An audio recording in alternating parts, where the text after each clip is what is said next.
Hai, halo. Ade Sasmo di sini kembali lagi di Sasmo Channel. Learn for fun. So, hari ini ya kita bakalan ngebahas satu segmen yang agak unik dibanding yang lainnya. Biasanya kita bakalan bercerita tentang marketing, brand, sales, communication, dan lain-lain. Tapi kalau hari ini kita bakalan ngebahas satu industri ya atau satu bisnis landscape yang paling mendominasi di Indonesia. Apalagi tidak lain tidak bukan adalah distribution and supply chains.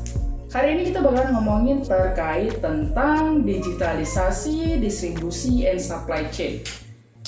Sebelum kita jalan ya, di sini ada beberapa pertanyaan ya yang ingin saya tanyakan atau teman-teman bisa jawab sendiri deh dari di dalam hatinya masing-masing atau di dalam benaknya masing-masing ya. Bagi teman-teman yang punya usaha distribusi atau memang pemain supply chains ya, pertanyaannya adalah simpel saja. Kenapa distributor harus menggunakan teknologi? Jawab beberapa pertanyaan berikut ini. Pernahkah Anda lembur setiap harinya hanya karena salesman telat memberi laporan harian? Harus lembur, harus nunggu salesman balik dari visit ya, harus ngitung uang lagi, harus buat laporan buat bos. Setiap hari lembur, pulang jam 8, jam 9 malam. Aduh, lelah banget ya, karena reportnya nggak real time. Itu sering banget terjadi. Pertanyaan berikutnya adalah, pernahkah ketika salesman Anda resign, lantas Anda kehilangan pelanggan? Nah, ini kompleks banget. Ini adalah hal yang paling sering terjadi kepada teman-teman pemain distributor. Tidak punya pelanggan database, tidak punya customer database, tidak punya client relationship management. Ya, nah ini adalah salah satu tantangan pemain distribusi.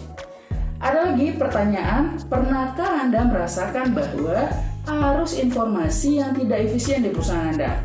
Akhirnya menimbulkan miskomunikasi antar tim dan dapat menyebabkan komplain dari pelanggan-pelanggan Anda. Pernah? Saya juga pernah dulu ya.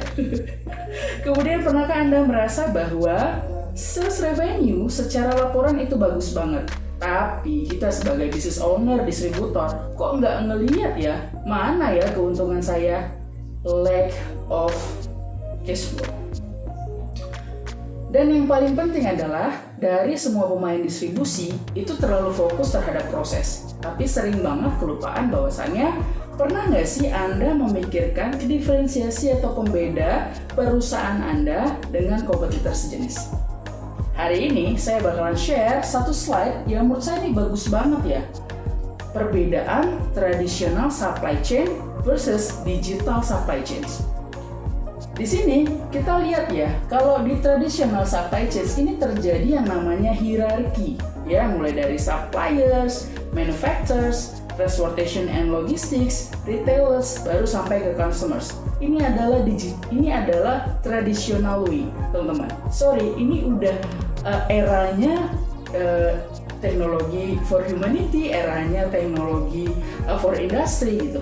Sehingga rantai supply chain tradisional ini sudah mulai bergeser kepada digital supply chains. Nah, kalau teman-teman lihat di sini ya, ini adalah digital supply chains di mana landscape-nya bukan lagi membentuk sebuah hierarki, namun sebuah kolaboratif landscape. Ya, panahnya saling terkait satu sama lain.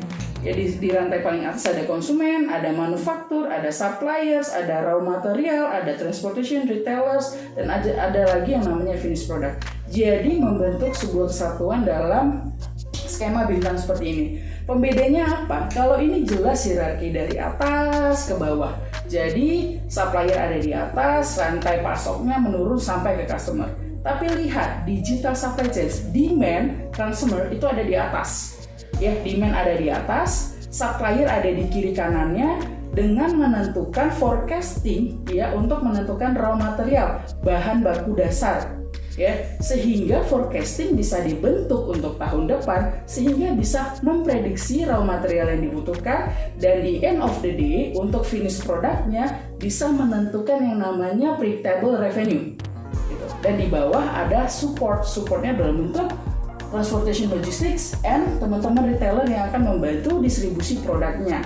Jadi ngeliat ya, landscape-nya beda banget dan ini bagus banget ya buat teman-teman yang baru mulai proses distribusi atau bisnis distribusi ya. Nah, hari ini selain sebagai distributor kita harus paham banget terkait dengan proses ya, excellence proses, tapi kita juga harus punya mindset sebagai marketer atau pastinya pemikir untuk memarketingkan atau menjual kembali produk yang sedang Anda distribusiin ya, atau bahkan Anda adalah pemain langsung sebagai prinsipal ya, pastinya Anda juga sangat butuh ini. Di dalam prinsip dasar marketing ada yang namanya marketing mix. Dulu kita kenalnya 4P ya, 4P. Nah, makin kesini ya, customer behavior bergeser, ada lagi yang namanya 7P. Nah, ini sudah divalidasi beberapa pemikir marketingnya di dunia, ada juga yang pemikir di Indonesia. Nah, di sini selain ada product place, price and promotion yang kita tahu sebelumnya, ada 4P itu adalah product place, price and promotion. Ada 3 variabel tambahan lagi untuk 7P, yaitu people, process, and physical environment. Nah, ini keren banget ketika 7P ini ya bisa kita implementasiin dalam proses distribusi kita, teman-teman. Hari ini ya saya akan menceritakan bagaimana teknologi atau digitalisasi dapat membantu proses 7P ini di dalam proses distribusi. Yang pertama, jelas ya, bisnis kita adalah distribusi. Jadi kita butuh sistem untuk mendukung proses ini. Ada yang namanya di luar sana ya, ada yang namanya DMS, Distribution Management System. Oke, kita bisa menerapkan teknologi ini untuk apa? P yang pertama adalah produk, kuasai product knowledge dengan digital catalog. Oke, yang kedua adalah kuasai tempat, area atau teritori, place, di mana dengan teknologi ini kita bisa melakukan mapping area kita dengan melakukan geotagging, titik koordinat yang bisa ditentukan dan bisa di-capture lewat sebuah teknologi atau apps. Kemudian, temukan formulasi harga yang tepat sesuai dengan kebutuhan customer Anda. Dan yang terakhir adalah promotion, ya. Susun skema promo sesuai dengan customer behavior Anda. Pastinya beda produk, beda segmen. Beda segmen, beda customer behavior. So, susunlah skema promo terbaik untuk mendukung proses promotion di 4P yang terakhir untuk customer Anda. Kita akan masuk ke 3P berikutnya, adalah 3P tambahan, yaitu proses, ya, people, and physical environment. Di sini ya saya akan memperkenalkan lagi sebuah teknologi yang lumayan banyak dipakai para prinsipal maupun distributor, yang namanya teknologi SFA atau Salesforce Automation. Tagline-nya, Technology for Humanity with Salesforce Automation. Di mana dengan adanya teknologi ini, no more hoax club. Tidak ada lagi klub yang hoax atau salesman yang mengadi-ngadi di lapangannya, karena semuanya sudah tercapture secara digital. Secara 3P lainnya adalah di sini. Yang pertama, kita bisa menerapkan SOP berbasis teknologi yang tepat untuk people Anda, untuk orang-orang Anda, dengan workforce system yang tepat. Jadi teknologi ini bisa membantu menyusun jadwal kunjungan, ya, menyusul tepat nggak nih kunjungannya, beneran kunjungan nggak, beneran melakukan client relationship management nggak, gitu ya, salesman Anda dengan SFA ini, ya, dengan menggunakan workforce management system yang tepat. Kemudian kita juga bisa menghindari kenakalan salesman ataupun tim lapangan Anda dengan formula promo, ya, promotioning tadi yang kita sudah assign dengan apps ini. Jadi nggak ada lagi deal-dealan bawah tangan gitu. Kalau dengan tim-tim lapangan kan biasa ya, kalau tim lapangan itu ada aja idenya gitu. Oke, berikutnya adalah tingkatkan layanan kepada customer lewat sistem penagihan dan pengantaran yang tepat waktu.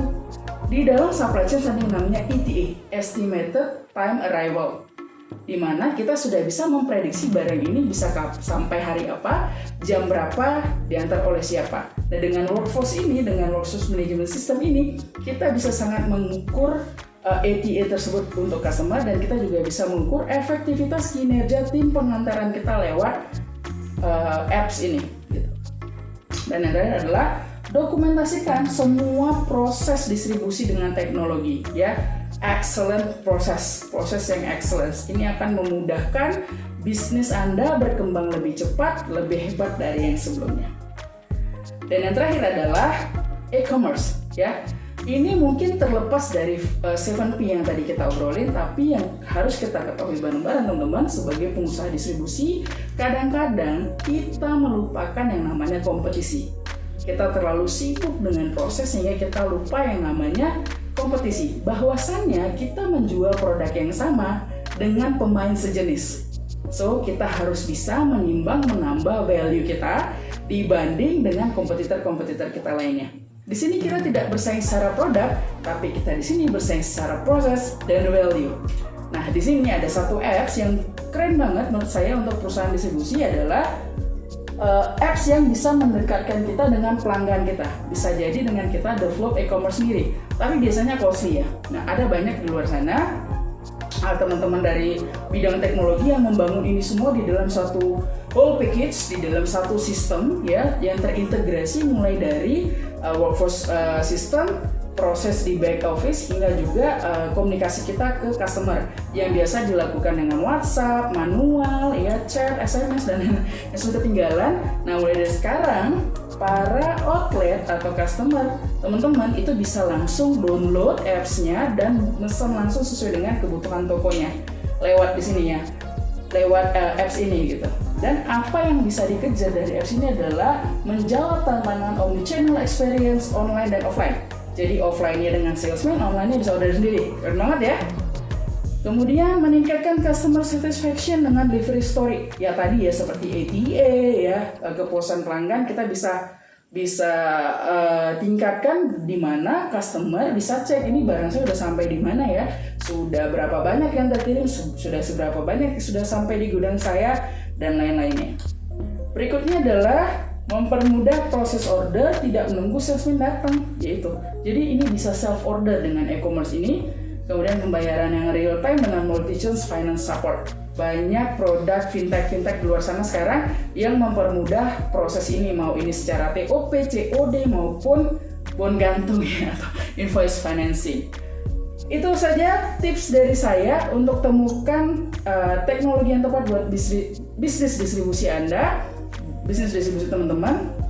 Kalau butuh informasi terkait dengan apps yang berkaitan dengan proses supply chain, digitalisasi distribusi supply chain, silakan tinggalkan komen.